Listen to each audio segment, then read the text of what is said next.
Following another really fun weekend filled with two huge top 15 matchups, we're back. It's Six Rotations brought to you by SNA Sports Better Equipment for a better game. He's Mick, I'm Daniel, and we've got a fun one today, really gravitating around two huge matches this past weekend and two huge matches in this upcoming weekend. Of course, the exhilarating top 5 Pac-12 duel that lived up to the hype, Mick. Stanford topples Washington State with 2 marathon sets without Sammy Francis. We're going to get to that. And then the huge Pittsburgh reverse sweep over the rivals Georgia Tech at home, led by the freshman pin hitter in Olivia Babcock.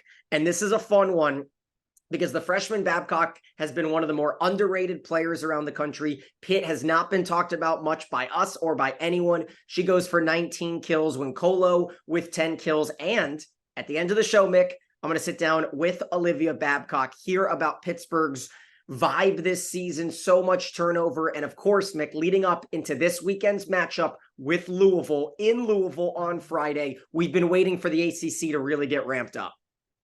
Yeah, I think this is going to be a pivotal week for some of these unique positions, and the poll is starting to all the polls are starting to take an interesting look. So we've got a lot to talk about, but I'm excited. We have some top matches, and then we have some matches in the middle that are still really big matches. So we've got a lot to look forward to. No doubt about it. And so without further ado, let's go ahead and take a look at that top 5 for the AVCA Taraflex coaches poll. So as always, and now here into week 3, we're going to go over the coaches poll, and we're going to go over the media poll, which is run by Lee Feinswag over at Volleyball Magazine. Mick and I are both voters on the Super 16 poll with 12 media members voting. And so they are very similar this week. And so that's always good to kind of see it all forming out. And so we look here at Wisconsin 1, Nebraska 2. That stays the same. 60-4 is the first place split for the 64 coaches, which I believe is the exact same as last week, Mick. And then not too much of a surprise, right? Stanford stays ahead of Washington State. Washington State stays just ahead of Oregon there in the top 5. You know, it's interesting. We have not talked about the Pac-12 all year, except for its demise. And yet, if you look at the top 2 teams, Big Ten, and the next 3 teams, Pac-12, my question is Oregon proven? And are they proven enough to stay at number 5, or should they be down? I think we're going to find out a lot on Sunday. And so that's where I'm really excited to see. Oregon's going to host Arizona State. And with that, you know, it's Arizona State stays in our rankings, of course, and the AVCA rankings as well. And so that'll be a good tell. But at the end of the day, Mick, so much of this here in early October is just about getting through the upset bids. There were a couple teams that were pushed to 5 on Saturday and Sunday and just got out by the nick of their knickers. And so, you know, with this matchup, these 5 teams, no upsets really on the horizon there. Nebraska handled Michigan State. There was a little bit of testiness there early. Nebraska was down 20-15 in the first set, came back to crush the second set. Michigan State would win a set out of the 4, and then Michigan got swept by Nebraska. Wisconsin sweeps Iowa and Illinois. They've won 24 straight. It's going to be 26 straight when they face Rutgers and Maryland, but Rutgers, we'll get to in a little bit, just picked up their first ever top 25 win over Minnesota. And now, Mick, we are from recording date 12 days away from Wisconsin at Nebraska. Tickets on StubHub going for over $400 on that Saturday night matchup. Do you think Nebraska gets into any bumpy territory this weekend at Penn State Saturday night? Well, I think Penn State's win over Ohio State this week gave them confidence. You know, I said Ohio State needed to win that match. They've now got a match with Purdue coming up this week. So Ohio State didn't get it done against Penn State. Penn State's buoyed by the win 3-2 over Ohio State. So that will be but no, Nebraska wins that at least 3-1, in my opinion. I just have to mention, though, what has happened to Minnesota. 0-2 this weekend to Maryland and Rutgers. Those are bad losses. Yeah, and so, I don't want to spoil where they might sit, so we'll get to that in just a moment, but I do want to dive in here while we're still talking top 5. I want to talk more about this Stanford-Washington State match Sunday afternoon. No Sammy Francis for the Cardinal, and I want to go over what happened in the first set. So I've got the play-by-play up here for you. So Stanford had the first set point at 24-23, and a service error tied it. Then Washington State, behind Inashevik, got a set point tied up by an attack error. Washington State, again from Iman, would have another set point at 26-25. Kendall Kipp evened it. Then a service error gave Washington State a third set point in the opening set. They would tie it from an Elia Rubin kill. 28-27 Washington State on our girl.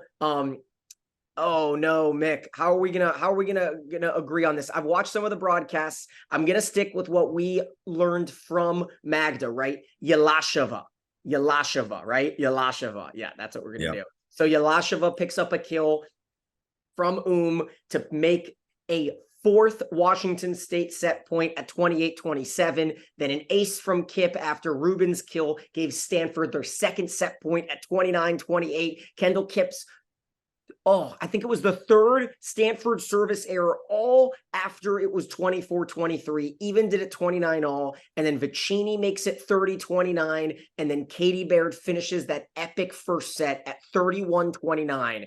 And so, Mick, when we break down some of the stats, you've got Rubin, Kipp, and Baird all with over 18 kills. Katie Baird goes lethal 18-135. And then when you look at Washington State's numbers, they hit 211. Nobody really jumps off the page at you. Timmer held to an 093 mark. Yelasheva with a 217 hitting percentage. Anything under 300 is as uncharacteristic as it gets. So Stanford able to play good defense the rest of the way. Yeah, it was the numbers don't look good, but the match was extremely enjoyable, highly competitive, and Washington State could have won 3-0. They just didn't finish, and Timmer had a horrendous finish. So I think we get to December, it's whoever's hottest. Yeah. You know what? And I do think that these matches only carry so much weight. And of course, this big one is going to favor Stanford in any sort of top 4 regional hosting, kind of what we talked to Magda about consideration. Washington State also had a set point in the second set, and Stanford took it 29-27. 27, excuse me. So now when you look at the margin of difference between these two, it is so slim, and the coaches definitely agree. Stanford has 1,476 total points. Washington State with 1,342 total points, just above Oregon there in that top 5. It was an epic matchup. Stanford's got USC and UCLA. Washington State has Utah and Colorado this weekend. So a potential for them each to kind of cruise here over the next week and a half or so before each team will match up with Oregon later in the year. But Mick, let's take a look at the rest of the top 25 now, because there is so much more to break down in this weekend, including your Longhorns, who have now won 70 straight home Big 12 matches. Texas sits at 7, just behind Louisville, who had to come from behind to beat UNC to match up with this undefeated conference matchup with Pitt this weekend. So you've got Louisville, Texas, then Pittsburgh, BYU, and Tennessee. Tennessee will enter our top 10 for the first time since 2005 for the Tennessee Volunteers. They were number 6 in the final poll of 2005, and Tennessee will have a fun matchup with Auburn Friday, Kentucky Sunday. But how about Asia O'Neal, Mick? 11 kills, 0 errors, 14 swings. Kansas is a tough foe, and they only won 1 set over 2 matches. Yeah, I have 2 thoughts there. I think that conglomeration of Oregon, Louisville, Texas, Pittsburgh, and BYU, that could go any of 6 different ways there. Tennessee moving ahead of Georgia Tech, though, is kind of questionable because they haven't really beaten somebody yet. Georgia Tech's only lost to Pitt, and that was a great match. And so, Georgia. Yeah. I just think, yes, that's true. But I just think I'd hold the line there. And I thought, I haven't been a real supporter of Auburn, but I thought their 3-0 win at Florida deserved a real kick in the pants up, because they should have beaten Florida at their place, had 3 swings at match point, tipped all 3 of them. They learned from that, went down to Florida and beat them 3-0. So there's some interesting parallels, but there are a group of teams here that are going to have to straighten themselves out because on every given weekend, something different happens. And we've got Purdue with a chance to move up this week, and we'll see if they're going to take that or if they're going to have a trouble stepping up. So there are a lot of big things with that group right there. That group of 6 to 10 is confusing to me. Yeah, and Arkansas will have a good test as well. They nearly went 5 sets with Missouri, and that was a heartbreaking turn of events for the Tigers. So Arkansas sits at 12, their highest ranking in program history. Penn State with the come from behind win in 5 sets over Ohio State. Florida, you mentioned Auburn. Auburn sweeps Florida. There were 2 teams on this poll, and we look at it here. Auburn moving from 25 to 22, very weird. They did go 5 with South Carolina, a team that is not top 100. So that could be a reason why coaches didn't love that. How about Creighton staying, in the top 20? They went from 15 to 17. They got smoked by a Marquette team that hasn't done much this season, but that's huge for the Big East because everyone was ready to write off the Big East for Creighton. And here comes the Golden Eagles trying to show us once again, it's going to come down to that conference championship match as always. Yeah, I think Creighton's got to prove themselves. They've got a loss to Xavier. They've got a loss now this week to Marquette. Marquette wasn't ranked. There's 2 unranked losses recently. I have Creighton down, but I would say this. You I think were right about Kansas. I watched Kansas this week twice. They're pretty darn good, and they could get better. Their setter does a wonderful job of managing the offense, and their left side attack was very good. I didn't realize it was quite this good. They're using 3 left side attackers. They bring 1 in for a passer. They still have the ability to attack in the middle. I like Kansas getting close to that 16th spot. Yeah, so Kansas sitting at 16. That's, of course, ultimately important as the top 16 teams will host the opening 2 rounds of the NCAA tournament. Mick, I think Coach Bouchard needs to make a decision, though. You can't have too many cooks in the kitchen. I don't love the fact that they do rotate so many. Caroline Bien is a standout outside, and she's not swinging at all, averaging less than a kill a set. So I'm curious to see what will happen there. But yes, I think Turner might be the best setter in the Big 12 conference. So that's something that can certainly elevate Kansas. Meanwhile, Houston at 21, if we're going to talk Big 12, they got their first conference win in program history. Of course, the newcomers in the conference, they beat West Virginia Friday. They're going to host Texas. This has been the weekend you've been circling, right? Texas having to travel to Houston. This is a trap weekend, right? Trap for Texas. This is the big one. And then Baylor upset by K-State. They are going to go to Austin in a few weeks. I'm actually going to make my way to that Friday night matchup. So Mick and I will be able to watch that from the Gregory Gym. I have not been down to Austin, so I'm very excited to see Baylor. Baylor stays at 20, a bit of a surprise considering they lost to a downward team in K-State. And then Mick, let's round out this top 25 here. So well, give Arizona State a little love there before they get to 20. They're at 19. Yep. They beat SC in 5 and then just put a whooping on to UCLA 3-0 the next night. Neither of those teams are ranked, but SC, I think going into that was 8 in a row. And 9 in a row. 9 in a row, yeah. And so they proved that they can win those matches now, see if they can deserve their ranking moving up close to 16. That's going to be big too, remember, because they're going to go to Eugene Sunday, 3:00 in a massive matchup, Arizona State, proving this weekend that they do deserve in the top of that Pac-12 conversation. So you're right. That's a good call. We'll keep an eye on that. Meanwhile, UCLA, that they lost to Arizona State. So the wheels have come off for the Bruins in that conference. I'm not sure how things are going to fare for UCLA when they get to the Big Ten. I think USC will hold their own over the next 2 to 3 years. It's going to be interesting to see what happens over in Westwood. But yes, well, Michigan got their first win, so Michigan and UCLA can tee off there, and we'll see what happens. There we go. Congratulations to Coach Aaron Virtue there. Kentucky drops down to 23. They will have a matchup, as I mentioned, with Tennessee on Sunday that can certainly reinvigorate the Wildcat season. And then we get to 24, Mick, and Minnesota. all the credit in the world to Caitlin Schweinhofer. She has been through the entire rebuild. So many different teams have to deal with this and don't keep their coach. And Rutgers stays true with Schweinhofer, and she works her way and wins their first ranked match ever. And it was dominant. It wasn't a fluke. It wasn't a 5-set lucky flip of the dice. It was a win for Rutgers against Minnesota. And as you mentioned, they lose to Maryland. They somehow stay ranked. Ohio State falls out of the top 25 despite beating Rutgers, but then, of course, falling in 5 to Penn State. And then Iowa State stays at 25. One more notable, though, BYU all the way back at 9. I didn't talk about this. Our friend of the show, Aaron Livingston, went 22 kills in a 3-set match in a sweep over Oklahoma, where she hit 724. So I wanted to make sure that that was noted. Well, she's got back online. She had a little trouble against the Longhorns because they put that big block in front of her, and she got a lot of swings, not many kills. But why no love for Iowa State? They've only lost 3 matches this year. You know what, Mick? I am going to reveal my top 16, and we can talk about that here.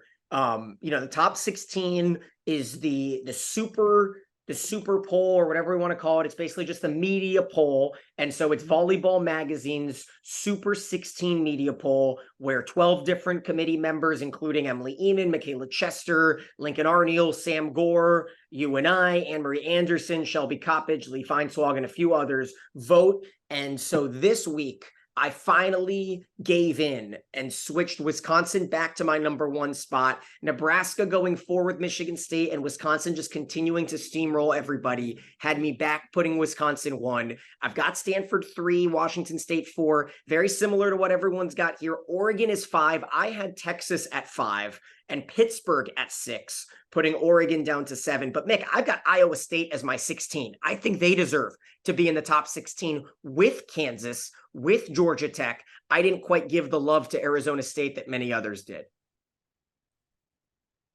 Well, I think you're pretty close there. I'm staying with Nebraska number 1 until this Wisconsin match, but I wouldn't have any trouble putting Stanford number 1, to tell you the truth. And I like Washington State. I think they're a solid 4th place.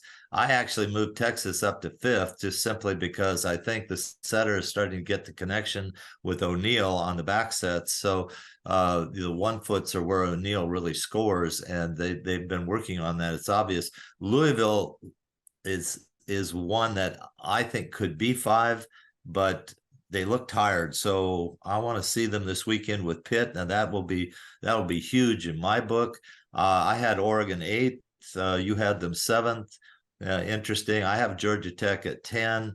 I have Tennessee at 11. I want to see what Tennessee does with Kentucky, because if Kentucky can beat them with Rutherford back, then I'm not sure Tennessee is still for real. But boy, athletically, they walk on the court. You got to give them a couple points just the way they walk on the court. So I'm excited about that. And I had Florida all the way down to 12th, Penn State at 13th, moving up. I have Arkansas at 14th, Kansas at 15th.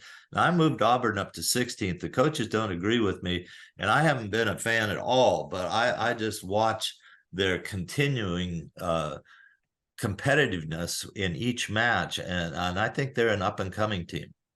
And then, as always, if you go to volleyballmag.com, you can read each of the voters' paragraph to describe what they thought. And so my paragraph was a lot about looking forward into this week, right? Big tests for Auburn and Tennessee, and big tests for obviously Louisville and Pittsburgh. And so a few more notables from non-ranked teams here this weekend. Western Michigan, keep an eye on them, right? So much of the MAC in the last 5 years have been dominated by Bowling Green and Ball State, but WMU, they have not lost a set in conference play. And speaking of teams that are dominating their conferences that nobody's talking about, Florida State is 6-0 in the ACC. They have 4 5-set wins, including Miami and NC State this past week. So I'm interested to see what goes on down in Tallahassee. That's always a team that makes the tournament and maybe loses to Florida in the first or second round, or UCF. And they've had bad luck in terms of geographic draws, but certainly a team willing and able to make their way into the top 25, and someone that I'd like to keep tabs on. But Mick, in terms of moving forward into this week, aside from our 2 huge matchups, you mentioned sprinkling some others. We've got Pittsburgh and Louisville. I'm really excited for Arizona State against Oregon. And then we've also got a really fun one with Texas, Houston, and what did we talk about with Penn State, Nebraska? Who are some other matches? Ohio State, Purdue. Okay. That's one I just like to look to see if Ohio State's going to make the tournament. Look, they lose to Penn State, they lose to Purdue, they're going to be down there, and they're maybe not going to have a winning record.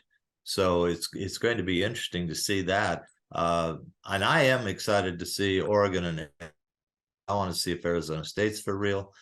You talked about that, but I had Florida State circled, and that could be a trap match for Georgia Tech. So I'm right there with you. I like that. I also want to see Tennessee and Kentucky, as you mentioned. I like those guys. I want to see if Skinner's really got a team, or whether he's just going to continue to hold that thing together with the bailing wire. And Wisconsin gets Rutgers Friday. That could be one of those really interesting matchups. A team with a full head of steam in the Scarlet Knights. Michigan State will take on,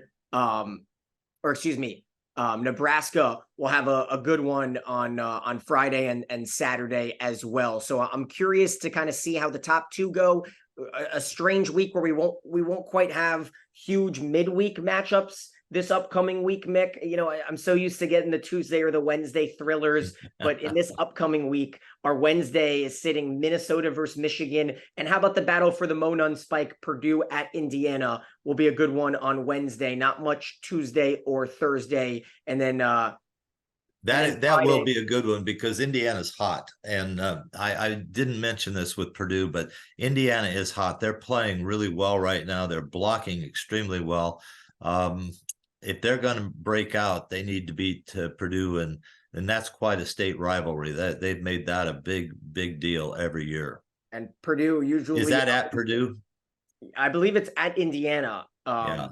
Gonna have to double check on that, but that'll be Wednesday at 6:00 Eastern time. So we're gonna wrap this one up here. Throw it to ourselves. I sit down with the freshmen that not many, this is our theme here this year, right? We're trying to get a lot of these names that are going to be in contention for All-American status that not a lot of people have either heard or heard talk or even know how to pronounce their name, as last week told us with Magda from Pullman. And so now we'll sit down with the freshmen over in Pittsburgh ahead of a great one in Louisville this weekend. Make sure to get your TVs tuned for Friday at 7:00 Eastern time for Pitt and Louisville. So we'll check out with Olivia Babcock here next. Joined now by the freshman pin hitter out in Pitt, Olivia Babcock. Olivia, thanks so much for joining us. I heard you had a midterm earlier today. How did that go? I think it went well. It was pretty simple. And so, for so many people that are curious about, the first year students, we've talked so much over the last few years about all of these COVID 5th year, 6th year players, but we don't chat too many times with first year, freshmen right off the bat. So if you can kind of walk me through expectations you had for your first 6 to 8 months at Pitt, and then how things have really been here in your first year. Well, I really didn't go in with much expectations. My whole goal was just honestly to get better at volleyball. However, that was going to happen, and I was just going to get like how everything works. I was going to try and balance school. I wasn't going to focus too much on anything, but obviously volleyball is still top priority, even if I want it to be or not, because I'd like to focus more on school, but I didn't really have much expectations going into this. I think definitely not having any expectations going in, I exceeded my expectations because, it's been going pretty well, a lot of volleyball, and I've been playing a lot more than I thought I would originally. So very content. So I'm curious about that, right? Because so many players will come in expecting to play a ton and then have to deal with maybe the transition of playing off the bench or not playing at all their first year. What was that like for you? Did you find out weeks before the season started that you were going to get, immediate playing time opening day against BYU? And how would you kind of talk through maybe some high school students who are going through the same kind of mental gymnastics of having to deal with that their first year? Well, I'll give the advice first. It's definitely going to be different. I feel like in high school, everyone on their college team, if you're a D1 player, that definitely means you've thrived on your other teams. So I think we were all every volleyball player I've encountered has definitely been the star player of their high school or club team. So I think it's just about realizing that like you're no longer surrounded by just like mediocre players. Like you've signed up to be surrounded by the best players in the country. And to be surrounded by the best players, that means, of course, you're one of the best players, but that doesn't mean that you're going to be the best player, which is what a lot of people are used to. So it's just like you have to keep working hard no matter what. Don't get too comfortable, because it was definitely easy to get comfortable in the past. Like the work was not as hard, but like you just have to know what you're going into and what you have to work for, because it really is something you have to work for. What was the other question again? Kind of when you found out that you were going to be in that starting lineup, was it something weeks before or months before the season started? It was kind of like a week before, honestly, may have been a few days. We had our blue and gold scrimmage, of course, and I think everyone played really well in that. So it was really just a hit or miss with that, because everyone in every position was just thriving. So no one really knew who was going to be on the court. Then we had individual meetings leading up to it, and the coaches kind of told us what our position was going to be on the team and what like we have to work for and stuff. So I think in that meeting is when I was told, and I think that was a few days before the BYU game, but that's when I was told I had a starting position. So. Okay, and now we got to talk a little bit about environment here, because obviously some of your biggest matches this year have been at home with BYU and Oregon, and kind of avoiding to go into that hostile, you know, you went down to Kentucky, but that could be right on that border. But this upcoming weekend, atmosphere-wise, what are you anticipating? Like, what are you excited to play in front of potentially tens of thousands of people, or is it something that you guys have talked about in terms of crowd noise? We haven't talked about it yet, but I know it's coming for sure. I think we just have to really understand that the crowd is against us aggressively. It's gonna suck. But I think it's gonna like help us grow as a team for sure. It's gonna be like inner strength, trusting ourselves, trusting our abilities, and learning to tune out the outside and who's not on the court, you know. So I definitely think it's gonna be a challenge, and it's definitely gonna be a new experience. Never played around that many people, especially that many people who are not on your side. So it's definitely going to be a new experience, but I think it'll help us as a team to see our inner strength. And then from Los Angeles, how would you kind of describe yourself? Are you more of a vocal leader? Are you talkative? Are you jokester? Like, walk us through who Olivia Babcock is. Honestly, I'm someone who likes to joke on the court a lot. The dynamic has definitely changed. It's kind of like you shouldn't be laughing as much, but I'm definitely always probably saying some stuff I shouldn't say. I'm laughing on the court. I try to be a vocal leader, because I want people to like know that even if I may not be playing my best, I want them to know like they can trust me and I can trust them. Like I want us to have that mutual respect and trust for each other. So I try to talk as much as possible. But yeah, I feel like I'm a very vocal player. I do joke around, but I do also know when to like bring it in. Like in Georgia Tech, obviously I would make some jokes, but then I'd be like, okay, this is like this is a serious moment. Like we need to lock in. No BS. Like just play, you know? Yeah. And at what point in a match where you fall down early, right? I mean, we all know reverse sweeps happen, and we know that once you take that third set, the momentum is so heavily on your side. Was there a conversation that someone that maybe is a vocal leader on your team, can you remember one moment from that match that felt like, all right, someone locked us all in now, we're in different type of game mode? I actually think we all locked in at the same time. I think after that second set, a lot of us could like replay the Oregon game. And we were kind of like, we know we're going to be in the fight, but it's just about finishing it. So I think we all like, that kind of went without saying. Like we all looked at each other and we were like, we know what we need to do and we just have to go out and do it. And then of course, Fish told us, he was like, guys, like it's about finishing. Like once we're in the final stretch, like we have to finish the ball. And I think we all just really just turned it on and we're like, no matter what happens, we're going to finish this set. So I think that's speaking of Fisher, you know, a couple of years ago, I did a three-way call with Chi and Kayla Lund, and they were talking a little bit about the way that Dan and Coach Fisher kind of brings about his style and brings personalities out of certain players. And that was something that Ende really kind of honed in on in our chat. Is there something that you notice in the way that he coaches that sticks out to you compared to maybe your high school coach or other coaches you see around the country? One thing that really sticks out to me is he cares about the person more than the player. And I'm not used to that type of treatment.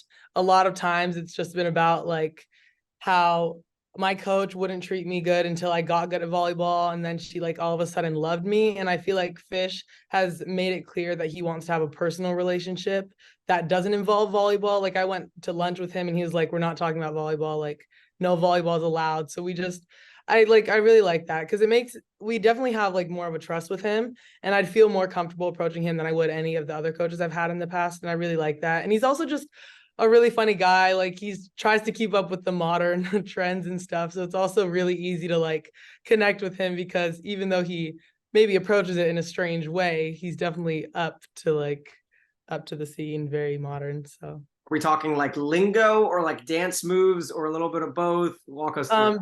Definitely lingo. His dances are not very great. But yeah, he'll like say like Riz and like fire, like really random terms, but like we all know what he means, so it's funny. And then last question here, and something that I noticed when I watch your matches more than anything is it feels like Valeria Vasquez Gomez hits the ball at a different speed than everybody else. Is that something that kind of sticks out? Like, do you feel like you swing a ball at the same speed? Does it kind of jump out differently when it comes off of her arm? I mean, she hits the ball really, really hard. I definitely don't think my arm is that strong. But it definitely sticks out. She like winds it up and it's crazy. She had another hit in our match against Georgia Tech and I was blown. I was like, wow, like the speed at which that ball traveled was crazy. But yeah, I mean, I think I'll get there for sure. We're lifting weights, but I don't think I'm quite there yet. There you go. And so, we really appreciate the time. Big one on Friday against Louisville. It's certainly a match that we've all been really excited for. So we can't wait to kind of translate all of the hype and anticipation out to the court. Big week ahead of you this week. Thanks so much for jumping on with us, Olivia. Thank you. As always, I'm Daniel. She's Olivia. Thanks for watching Six Rotations.